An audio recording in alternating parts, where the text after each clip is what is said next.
芊芊，方才你说的都是真心的。这可如何是好？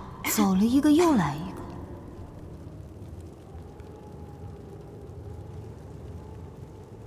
你现在让我这么接近你，我来请求你为我做的一切，都只是因为你和我有婚约吗？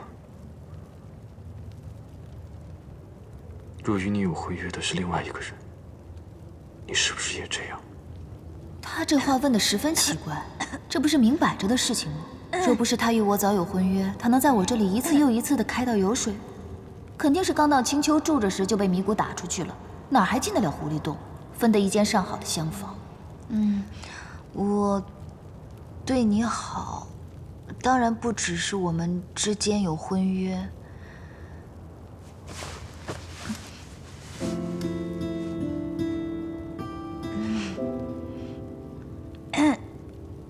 你看，你在狐狸洞这段时间，每天还要批公文，那么辛苦，还要帮我们烧饭做菜。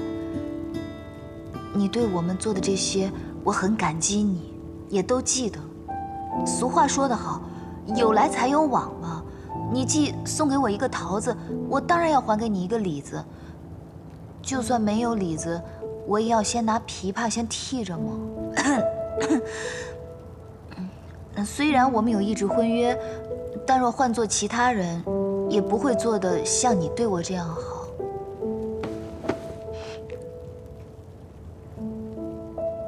我从未给其他人做过饭菜，我只给你做过。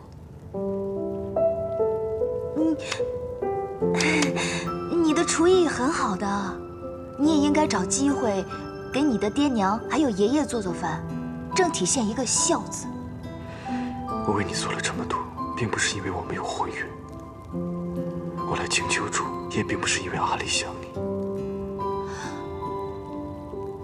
原来厨艺是你的兴趣啊，这是一个好兴趣，很实用的。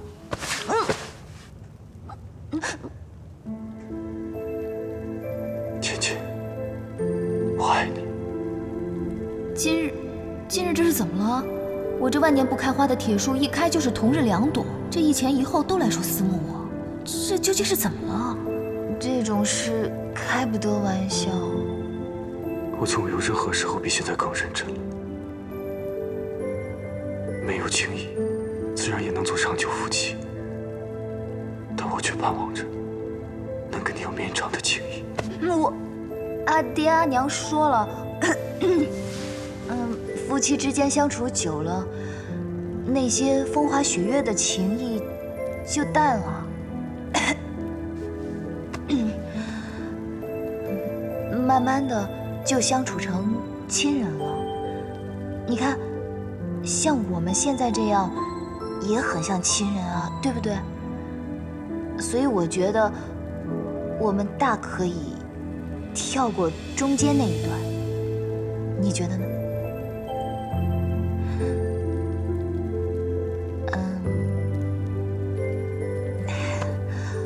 我也知道啊，像你这个年纪呢，是该爱几场恨几场。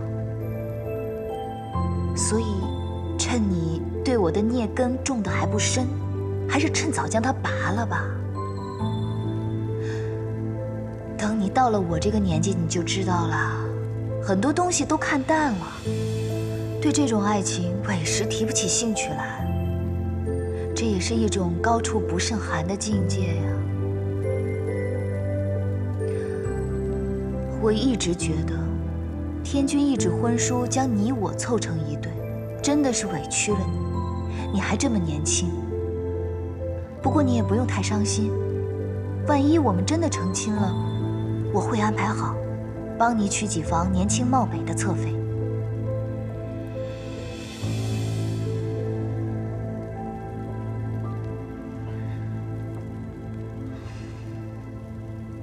你说的都是真心话。比真金还要真。所以你特意说这些话，让我难受吗？他如今爱我爱的，仿佛正是兴头上。我怎么办呢？要从长计议才好。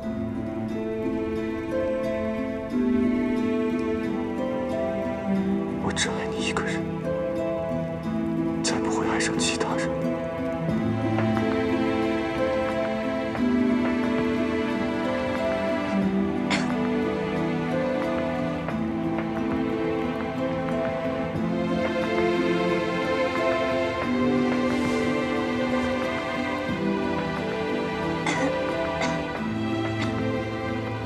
阿丽已经回天宫了，没什么大碍，休养几日便好。我本想也带你一起回去的。灵宝天尊的上清境有一瓮天泉，很适合你养伤。不过那只坐骑死命拦着我，你自己决定吧。都依你吧。快睡吧。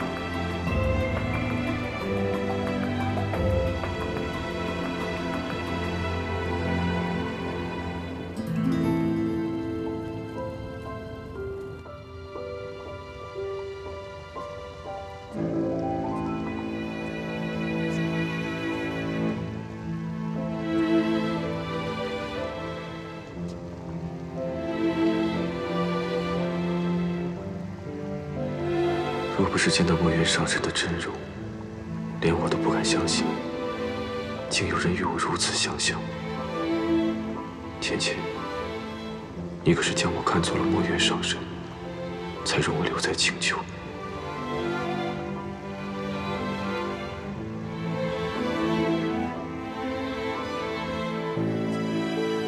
这玄女与我们昆仑虚还真是孽缘重重。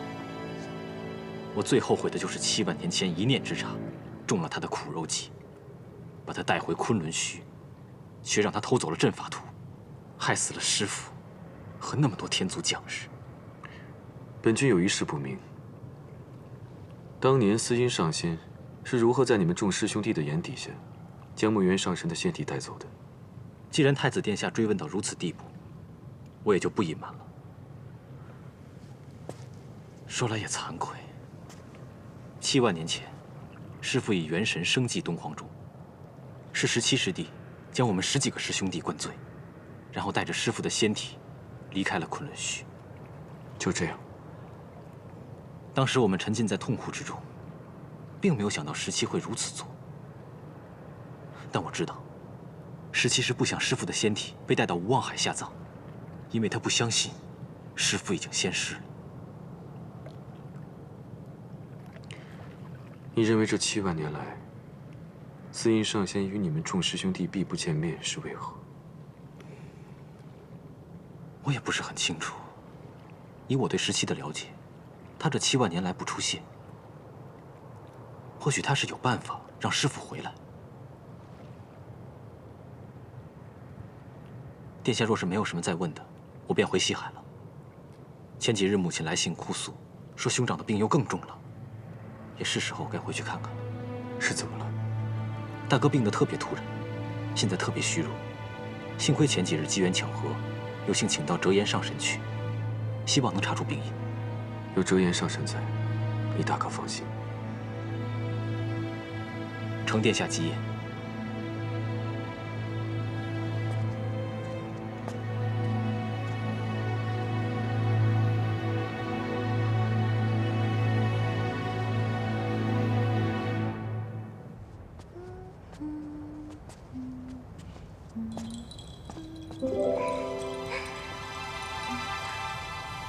太子殿下，你将屋子收拾收拾，明日会有人来住。住在一览芳华吗？阿丽见到他，一定会十分欢喜，也不会让他住在别处。是那位上神？阿丽睡前还念叨着那位上神的名字，还说喜欢在青丘和娘亲吃饭，喜欢在蘑菇集买好吃的好玩的，觉得呀比天宫更快乐。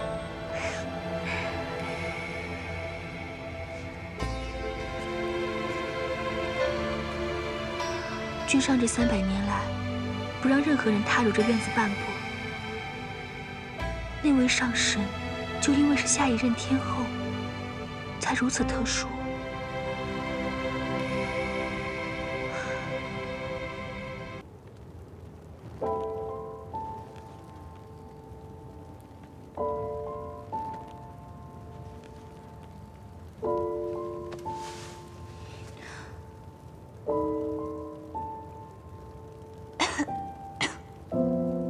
师父的仙体也不知道如何了，我还是去看看吧。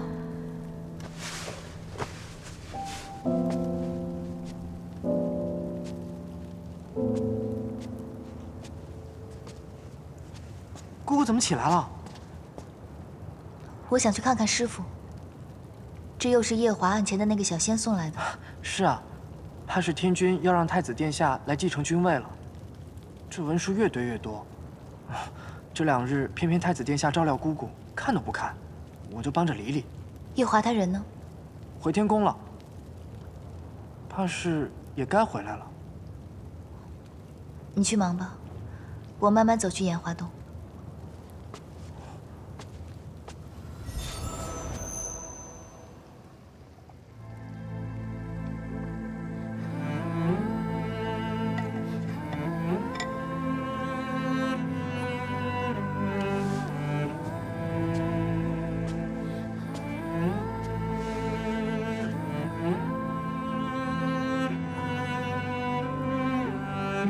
果然有迷谷在，会照顾好师父的。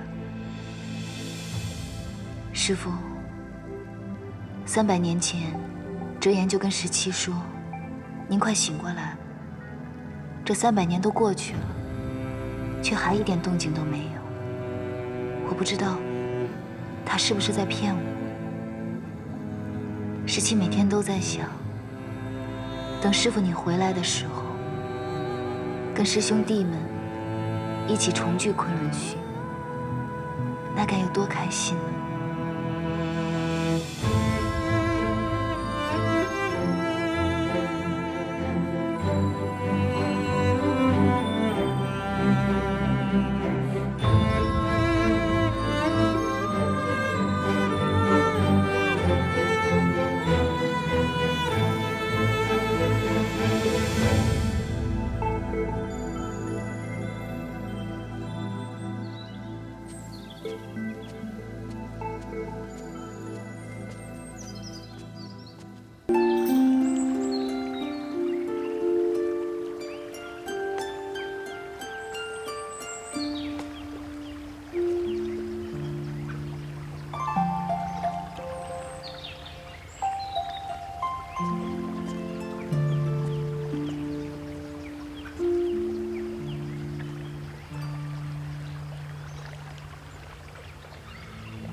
夜华，你夜华，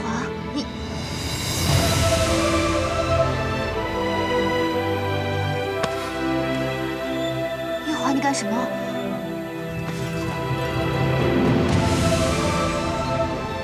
我以为你要投火。我不过是因为天气太热了，所以。姐姐，我再也不能让你。你不是在房中批公文吗？怎么突然来这儿了？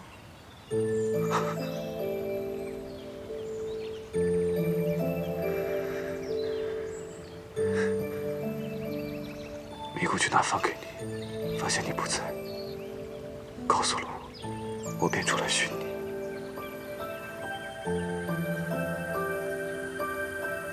我们回去吧。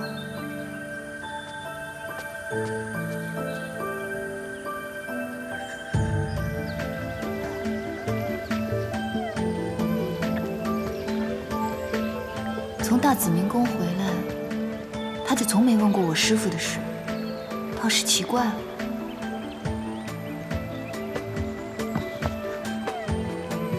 小五，你是不是喝酒了？脸怎么这么红啊？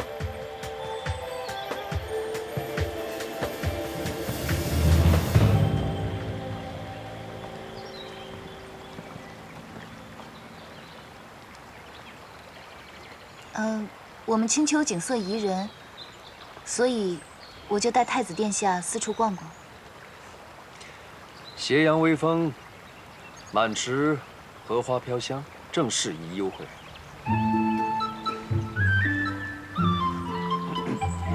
今天下午毕方来了信，说你被人打得半死不活。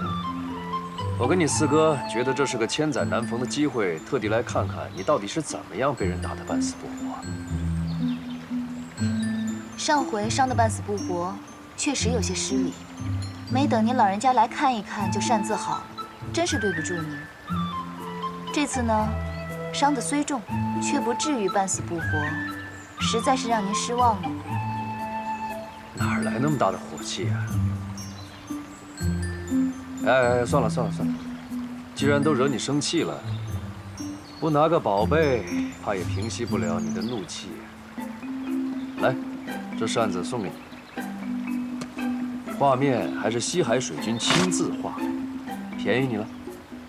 老凤凰还知道投其所好，送礼物赔罪，果然聪明。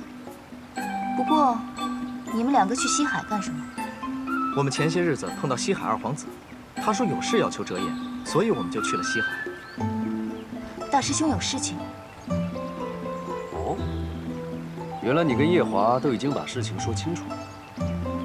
你和昆仑虚那些陈年往事，让我们这些老东西替你瞒了那么多年。现在这样就不用再打妄语了。之前，玄女偷走了师父的仙体，是叶华帮我救回来的。先不说这个了，我跟你四哥去了趟西海，很累了，不如我们先回狐狸洞吧。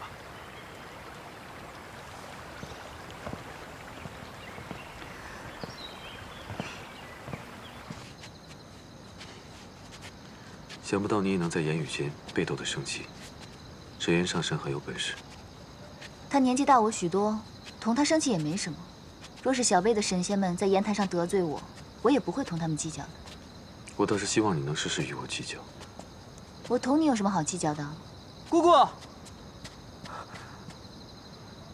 太子殿下，异族的离境义军递了名帖，想见姑姑，已在谷口等了半日了。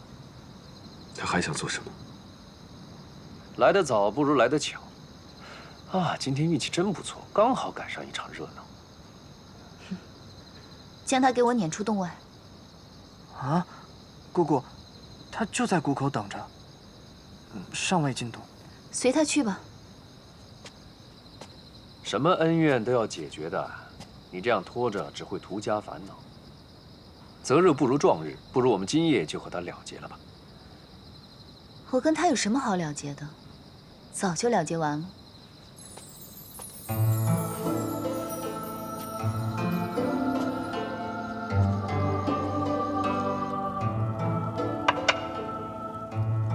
你四哥回来把我书房给占了，我今晚是看不了公文了，只好拉着你陪我下棋。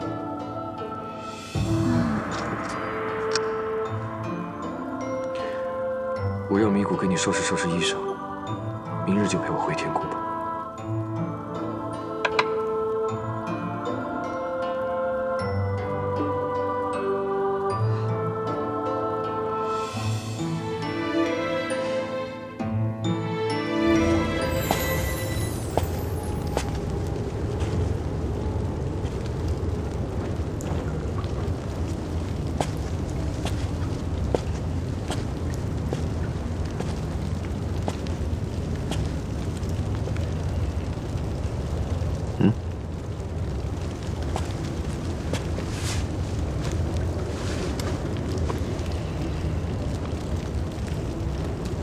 我寻思着你应该有问题想要问我，就没敢睡呀。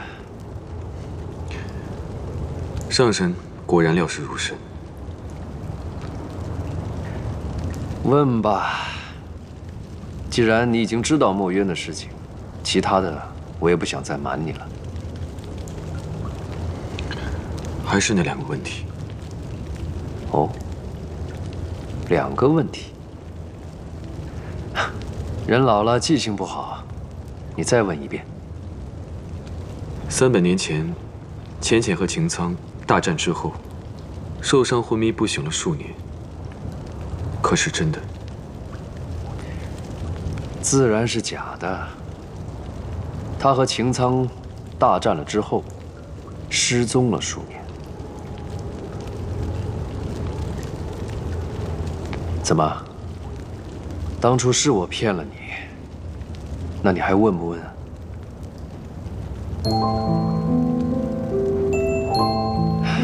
第二个问题呢？他可曾忘记过什么？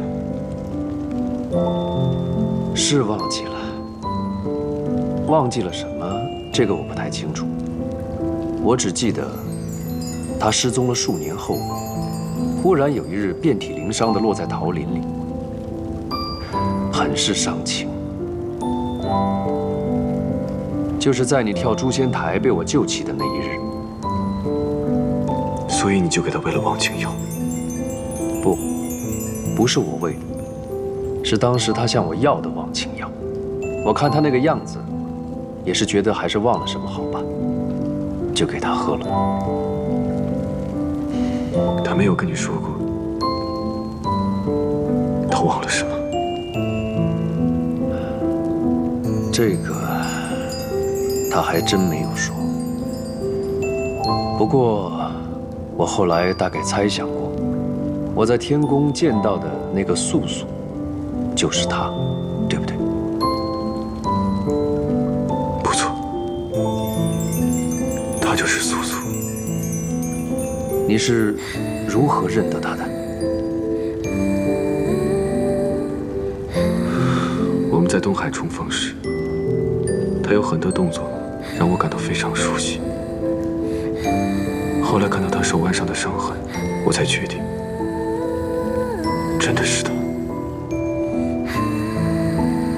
那是红莲业火留下的痕迹，去不掉的。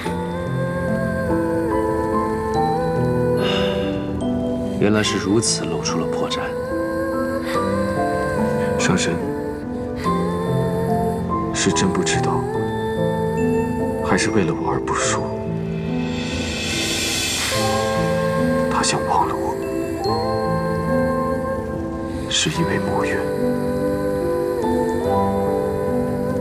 墨渊，与墨渊上神比，我与他那数年的情结，或许只是他飞升的一个劫难，并没有什么基础的意义，反倒是牵绊。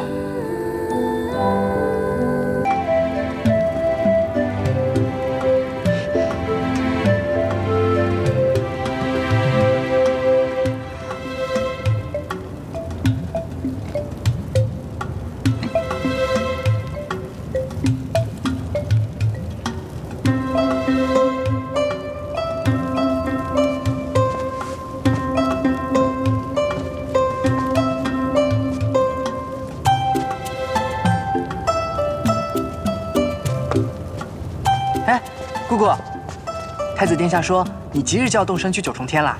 对呀，去九重天。你说我这从小到大四海八荒都玩遍了，也没去过九重天。这次正好借着夜华的面子去看看，也算是因祸得福了。殿下早就在洞外等着姑姑了。我去就回，你看好狐狸洞啊。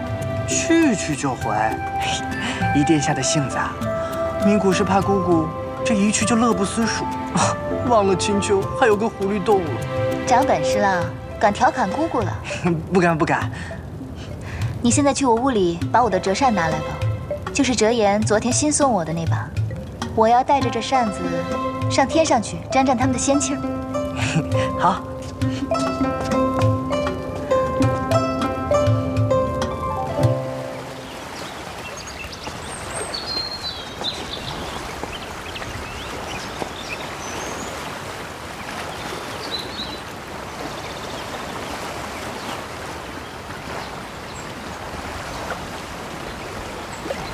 折颜上山说的不错，该了结的还需及时了结才是。只你一方认为结束了，并不算真的结束。你看来倒是很有经验啊。我在前面等你。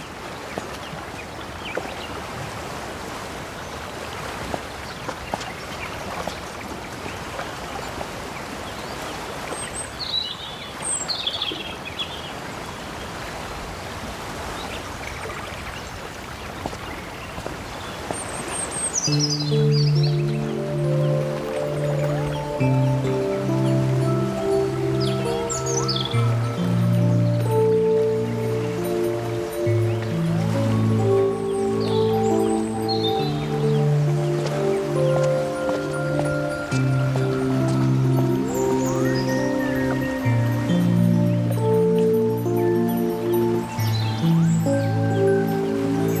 英，我以为你永远都不想见我了。身上的伤是没大碍了吧？劳烦义军挂心了。老身身子骨一向强健得很，这点小伤并不碍事。那就好。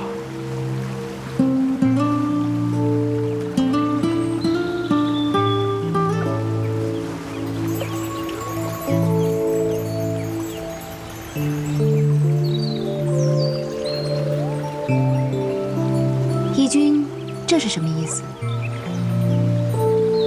都怪我一念之差，铸成大错。如今你将这玉魂拿去，置于墨渊上神口中，你就不用再用心头血了。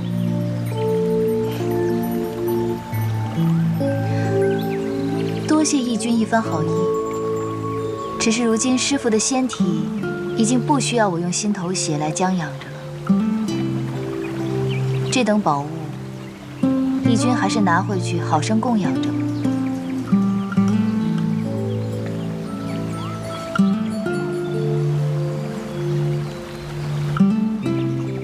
阿英，我们真的回不去了吗？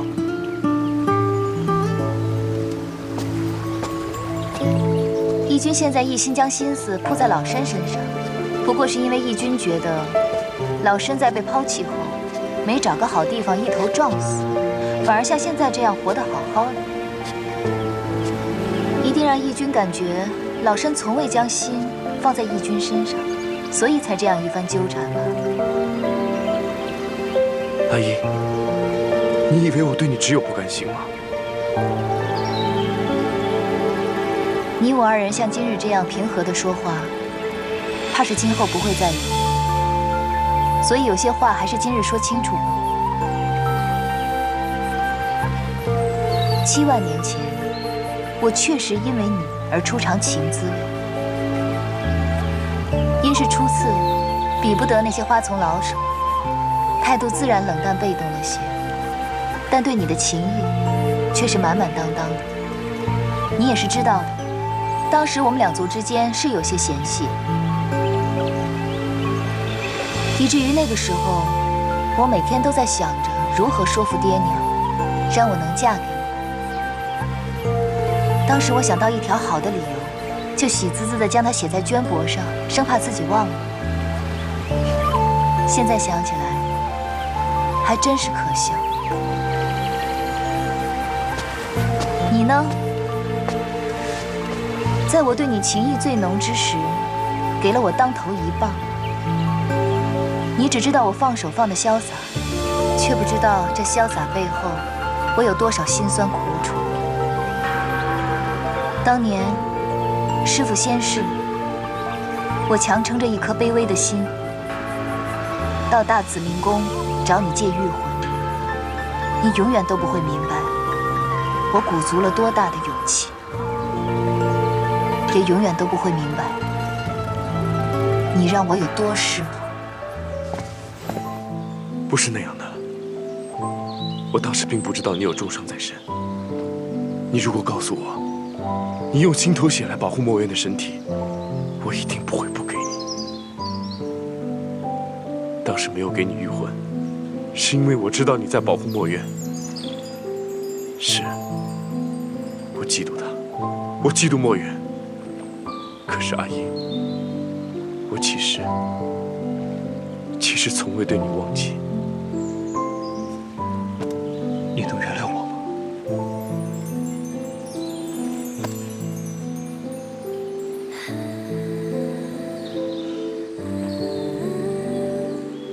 义军，你今日说对我从未忘记，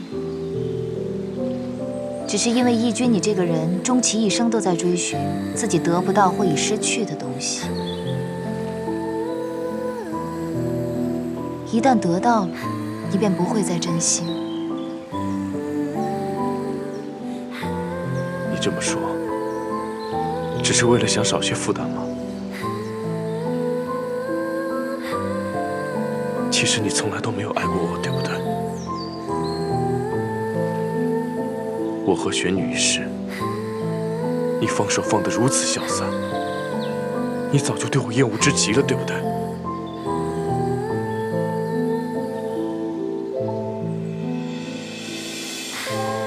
可是人人都有犯错的时候，你是我一生的挚爱，为什么你就不能原谅我呢？你当年做了那样的事，你还希望我跟玄女同室一夫吗？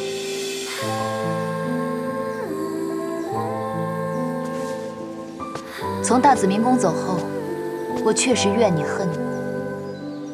但当我在炎华洞失血过多，命悬一线之时，我发现脑中浮现的竟不是你的脸，我才知道，我这段情伤算是到头了，我终于能够解脱了。阿姨，别说了。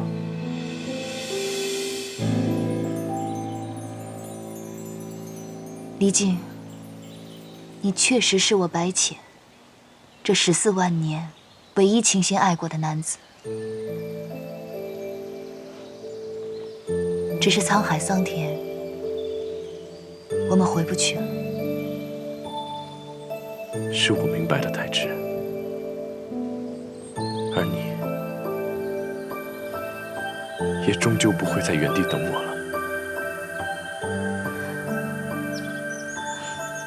从今以后，我们便是路人了。告辞。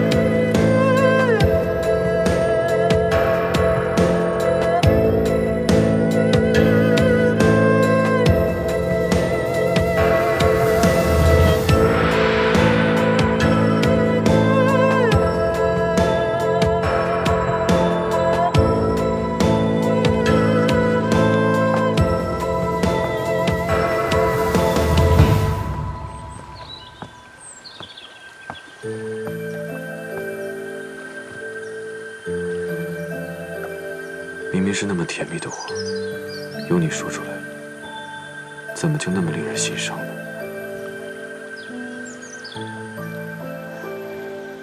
你看这天，怕是快要下雨了，快走吧。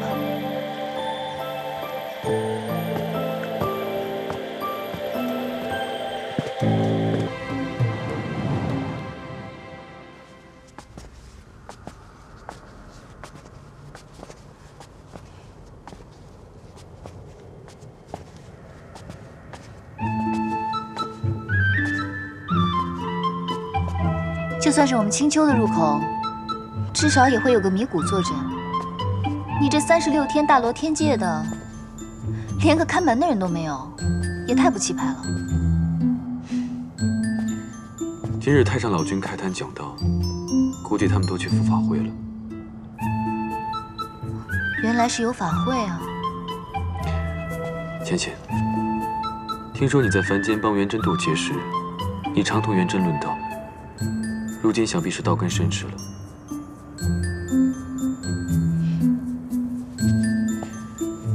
太上老君这数万年来，讲遍天上无敌手，在高处不胜寒这个境界，已经站得十分孤单。此番你上天，正好可以与他辩上一辩。好说，好说。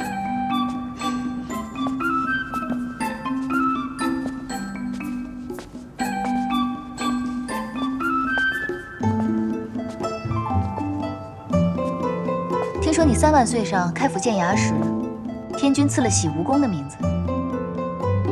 不错。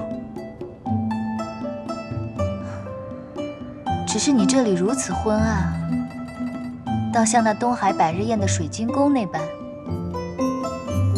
因为你见不得强国。因为我。芊芊，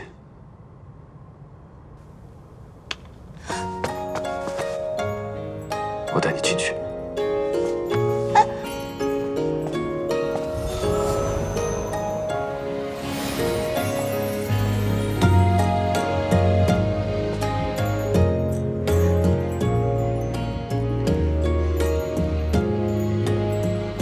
想不到来你这九重天，竟然要跳进来，不能走正门。若走正门，定会将大大小小一院子全惊动了，呼呼喝喝的甚讨人厌，哪有跳墙来的方便？是这么个道理。啊，对了，今天我们来得早，还没到那个嘉云小仙来送文书的时辰。你该不会是没有告诉他，不要将文书送到青丘，让他白跑一趟吧？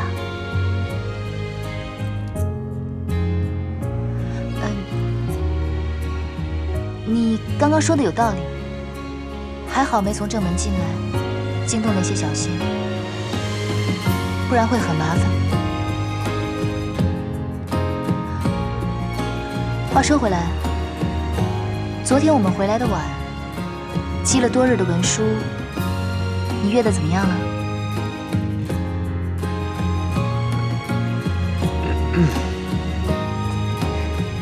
总瞧着这太子比东华那等板正的神仙还要严肃沉稳，今日却能流露出这么一番少年人才有的神色来，着实不易。我有件事与你商量。芊芊忽然如此认真，不知是为何事？不是什么正经的事。我将在这九重天上休养2、3日。既然来的时候是悄悄来的，没有打出上神的名号，也不能让你大张旗鼓地为我辟出一处寝殿来，不如就在团子的庆云殿凑合2日罢了。你想住阿离的庆云殿？不方便吗？我早已为你辟出了一处寝殿。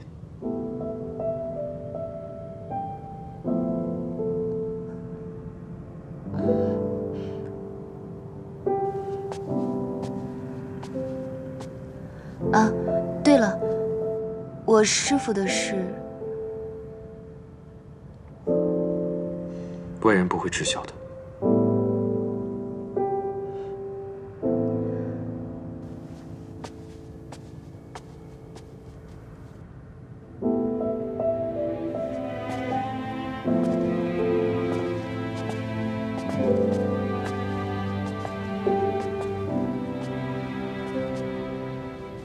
你这院子里也有桃花，是蟠桃园搬过来的吗？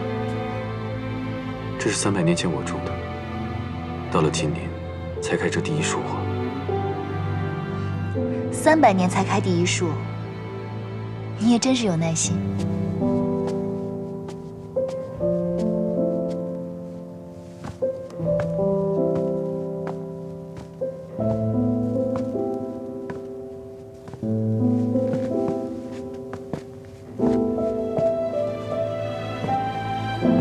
一览芳华，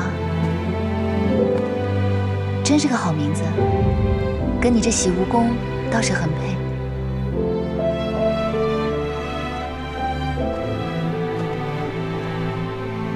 为何自从迈入这院子，就感觉不太对，不太舒服？上神，喝茶。嗯。娘娘，娘娘，果然是你！奶奶等了你300年，你终于回来了。太子殿下，这结魄灯果然是圣物，做的娘娘一丝都没差的。这位仙子，你应该是认错人了。老身是青丘的白浅，并不是你口中的娘娘。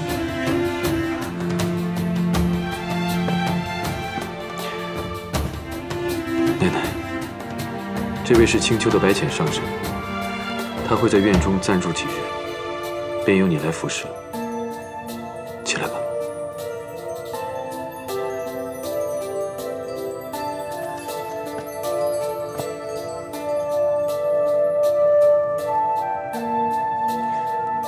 上神待会儿会去灵宝天尊的天泉洗浴，你先去做好准备。是。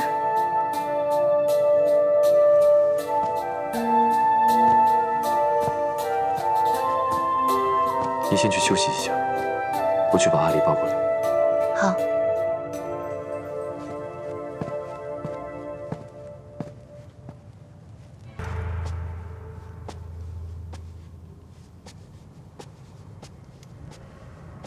你们太子殿下一直这么喜欢桃花吗？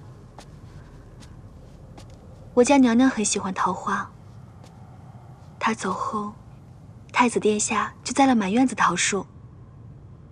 你说的是阿离的娘亲？上神也听人说起过。我初次见到阿离的时候，他就已经告诉我了。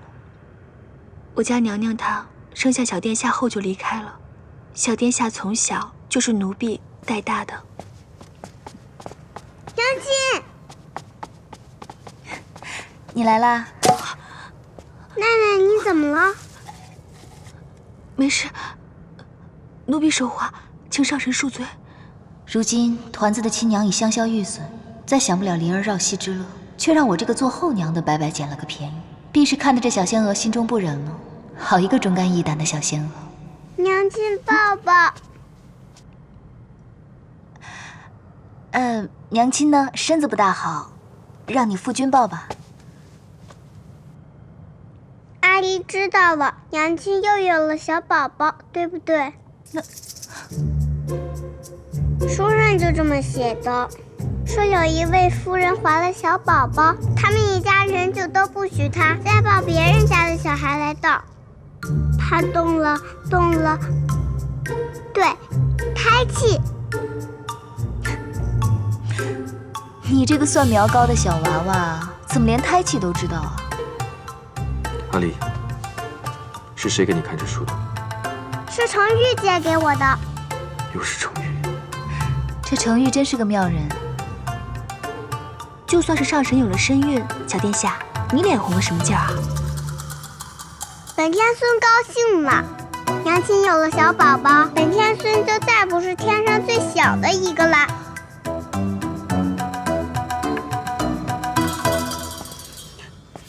倩倩，不如大婚后立刻生一个。这小宝宝如果由你来生的话，我倒是很乐意出那一份力。既然阿离也来了，不如我们一起去上清境吧。走。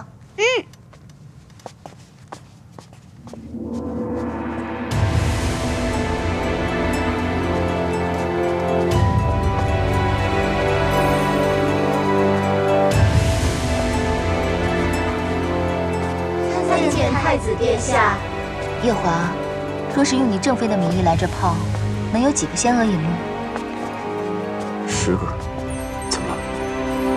我觉得我的接品不升反降，这可不是笔好买卖。若是我们继任了天君天后，便有24个仙娥为你引路，再添上4个心灵手巧的，给你搓背。这听起来还不错。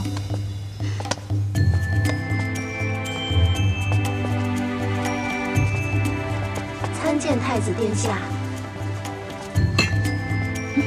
此处竟有酒喝。这些酒是果酒，如果阿离要喝，你可以喂他喝一点，但万不能让他喝多了。时令的蔬果们也都可以给他吃一点，但每样只能吃半个。你这既当爹又当娘的，真是不容易。这么多年，习惯了。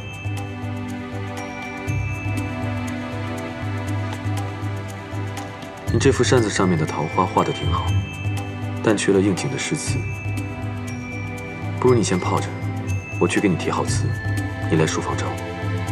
好。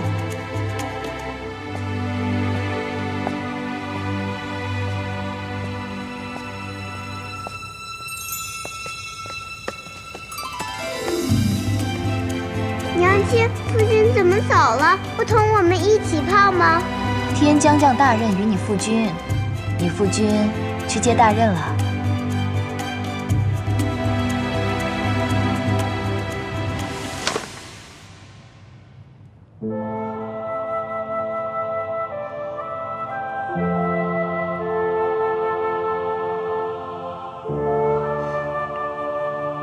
为凡人时你就喜欢桃花，没想到身为上神的你，依旧不甘喜好。贤妻，我自欺欺人也罢，你擅长掩饰也罢，虽然我和你之间的情分比你当年和墨渊浅了许多，但你是我夜华此生唯一爱过的女人。我愿等你，等你忘记墨渊，真心爱上我。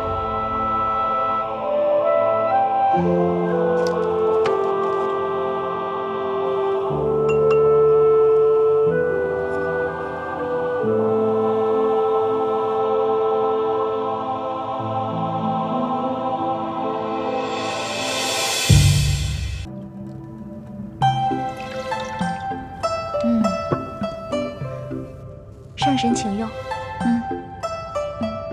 刚刚是梅子酒，这杯呢？回上神，这是枇杷果酒。枇杷果，我在青丘的时候最喜欢同阿离吃枇杷了。是啊，我娘亲最爱喂阿离吃枇杷了。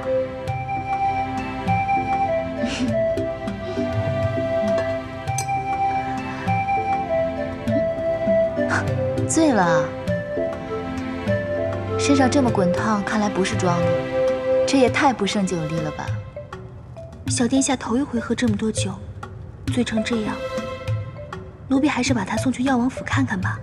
不必了，我喝酒也喝了10几万年了，也算半个行家。阿离刚才喝的这个酒啊，是鲜果发酵酿成的，喝再多也不会醉人的。可，奴婢还是怕会有什么闪失。他是男孩子，不必这么娇生惯养。你听我的，将他抱回去睡一会儿，过3个时辰，他指定就醒过来了。是。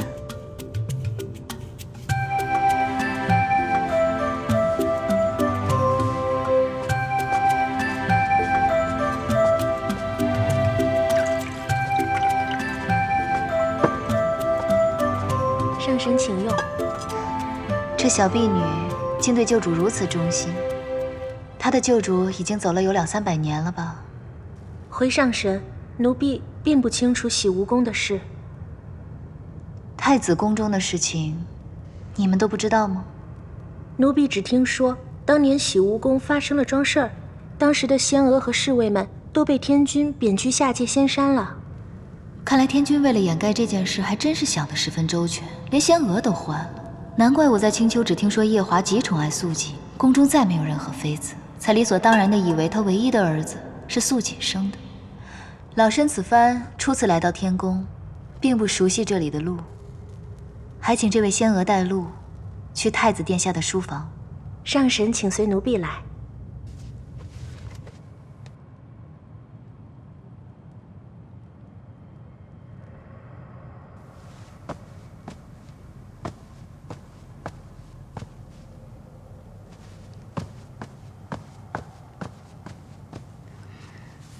君上，什么事？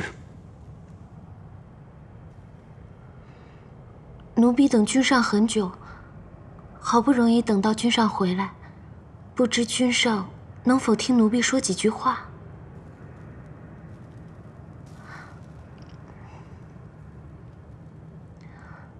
当初妙清因为救了小天孙，因此侍奉了君上几日饮食起居。这算是妙清的福分了。可是妙清因此却要求君上，让奴婢来洗蜈宫做婢女，妄想能得到君上的垂青。这是妙清的错。妙清决定今日离开九重天，回到东海。今夜就将这一盅羹汤，当做妙清最后为君上做的了。不知君上能否把它喝下，算是了断君上与妙清的这一段缘分呢？本君与你并无缘分，但你与阿离有救命之恩，你我也算是主仆一场。这个汤，就算是了断吧。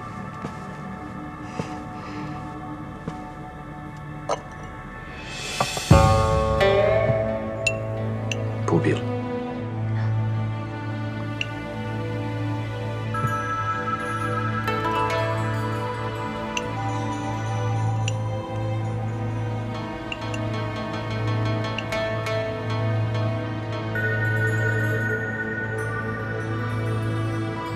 你是不是很想本君喝下去？这汤是妙清亲手做的，自然希望君上能够喝下去。这也是妙清的一番心意。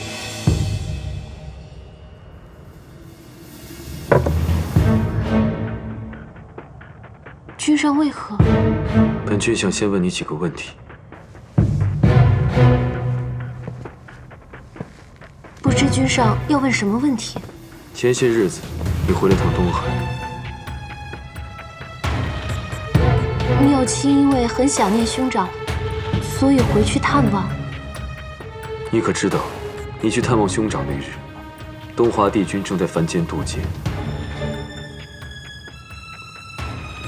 不知道。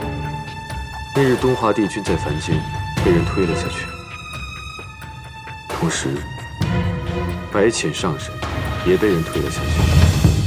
他当时周身法力被本君所封，险些淹死。是吗？好险。是好险。你可知道白浅上神在这四海八荒是什么样的身份地位吗？青丘、天族都不会放过推他的那个人。妙清，啊，你真不害怕你们东海你的兄长会因此获罪吗？你真不怕你会因为谋害上神被永坠畜生道吗？妙清一时糊涂，求君上恕罪。若不是你对阿离有救命之恩，你真以为你能活到今日吗？是妙清糊涂，求君上恕罪，君上恕罪啊！再来，你告诉我，这汤里面放的什么？这汤里是能让君上喝下之后与妙清欢好。这么厉害，谁给你的？是奴婢从凡间买的。凡间？你真以为凡间这种药对本君管用吗？妙清只是……君上，臣妾听宫娥们在议论，说君上在责罚妙清妹妹，也不知妹妹究竟犯了什么错，但想必一定是并无恶心，可能是太过思慕君上所致。还望君上能看在妹妹曾救过阿离的事情上，饶过她这一次吧。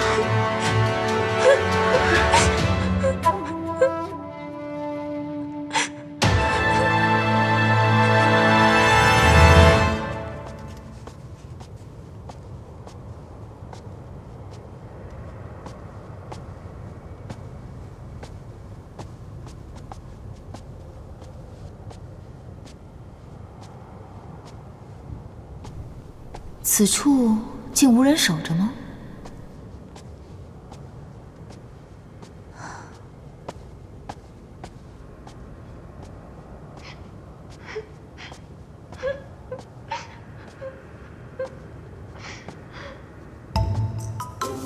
该不会当头鸿运又让我撞上别人闺阁斗趣吧？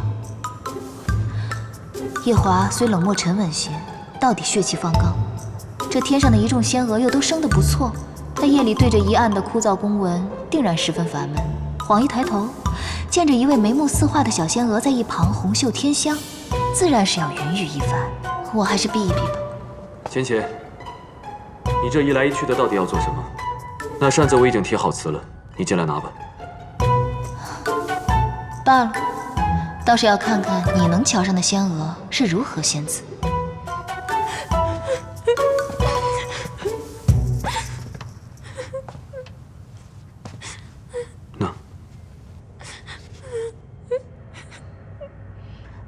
这是唱的哪一出啊？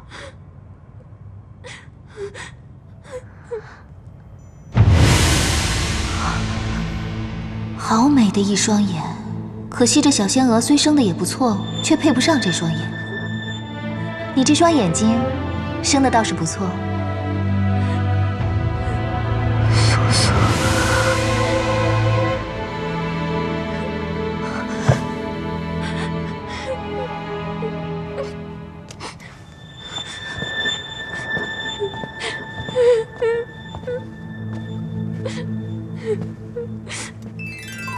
妙清公主，本君这洗巫宫实在腾不出任何位置来容你了。明日一早，你便回东海。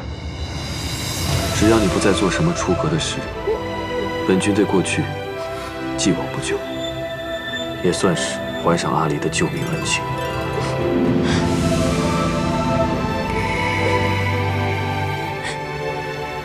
素锦，你倒是很重情义。如果你实在舍不得妙清公主，不如向天君请一道旨，请天君将你一同嫁去东海，你看如何？君上，是妙清一时迷了心窍，才会用下了秦瑶的羹汤来勾引君上。君上，不管你怎么罚我，我都不会反抗的。哪怕是每日里7749道天雷劈石，妙清都不会怕。只求君上不要让妙清离开这洗巫宫。妙清这一生的夙愿，就是能留在君上身边，一辈子伺候君上啊！娘娘，娘娘，上回妙清认错了你，你帮了妙清一次，这一次，请您再帮帮妙清。娘娘，妙清公主既然跪了我，如若我跪回去，也是拉不下这个脸的。少不得要说两句。你说。其实这个事情，真的不是妙清公主一个人的错。你当初明明知道她对你有情，还要把她带到天上来。我知道，你是为了报阿离的恩，让她躲过她的婚事，等她想清楚了再回东海。但她不一定是这样想的，她一定觉得你对她也动了心。你既给了他这个念想，又扮作正人君子，迟迟不肯动手，少不得便要逼着他亲自动手了。但是当初他说进来洗巫宫当个婢女便心满意足，恋爱中女子说的话，你也信的？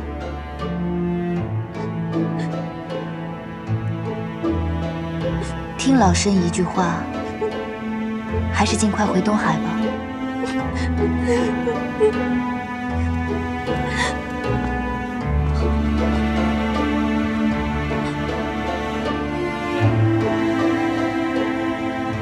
她是本君的妻，也是这洗巫宫唯一的娘娘。她既然如此说，妙清公主还是回东海吧。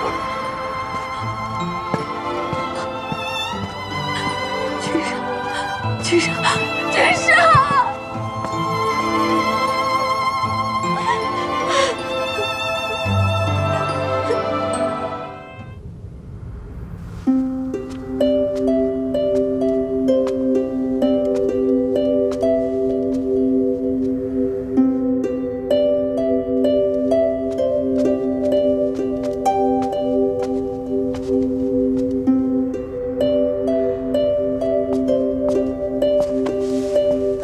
洗巫宫这么大，你能找得到一兰芳花吗？应该还是找得到吧。我送你。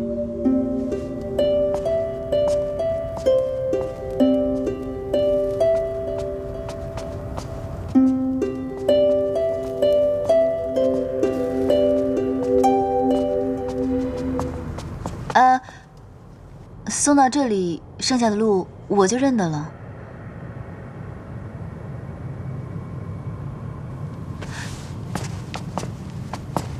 哎，接下来的路我真的认得了。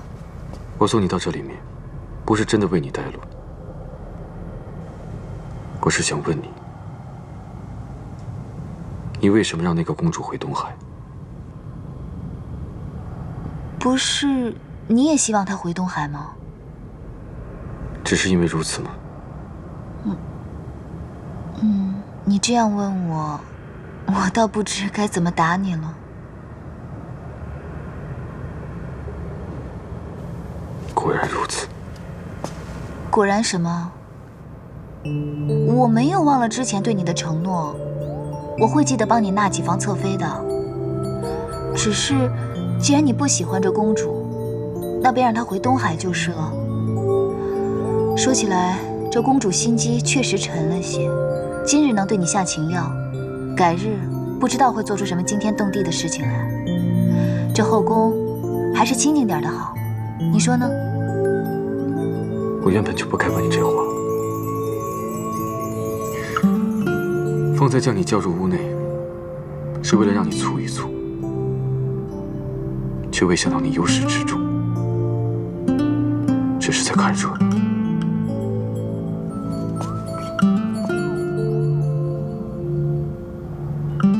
我在你的心中竟没有丝毫的分量。白浅，你的心中是不是只装得下那一个人？你要等他等到何时？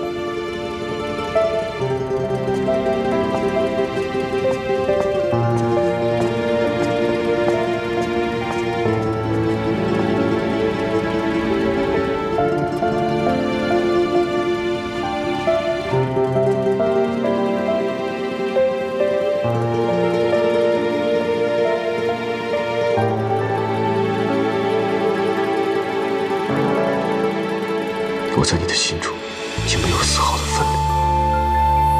白浅，你的心中是不是只装得下那一个人？你要等他等到何时？明明之前困意汹涌，如今躺在这软乎乎的云被里头，倒睡不着。